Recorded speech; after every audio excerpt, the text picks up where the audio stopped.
Supreme કોર્ટમાં અયોધ્યાના રામ મંદિરને મળેલા દાનમાં કથિત હેરાફેરીના મામલે સુનાવણી કરાઈ હતી. સુપ્રીમ કોર્ટે અદાલતે બનાવેલી એસઆઈટીને જણાવ્યું હતું કે તપાસ ઝડપથી પૂરી કરીને તાર્કિક પરિણામ સુધી પહોંચે.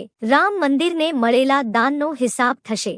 સુપ્રીમ કોર્ટે ખાસ તપાસ ટીમને ફટકારી હતી. ચીફ જસ્ટિસ સૂર્યકાંત અને જસ્ટિસ જોયમાલ્યા બાગચી તેમજ વી મોહનાની બેન્ચે એસઆઈટીને નિર્દેશ આપ્યો હતો કે દાન ચોરીના મામલે તપાસમાં થયેલી પ્રગતિનો રિપોર્ટ સીલબંધ કવરમાં જમા કરાવવામાં આવે. બેન્ચ તરફથી એસઆઈટીને કહેવાયું હતું કે તપાસની ગુણવત્તા અને પારદર્શકતાને સારી બનાવવા માટે કોર્ટ સામે અલગ અલગ અરજકર્તાઓના વિચારો ઉપર નિષ્પક્ષ વિચાર કરવામાં આવે તેમજ એસઆઈટીના રિપોર્ટ બાદ અદાલત રામ મંદિર આવતા ભક્તો દ્વારા કરવામાં આવેલા દાનની વ્યવસ્થામાં સુધારા માટે અમુક નિર્દેશ જાહેર કરી શકે છે.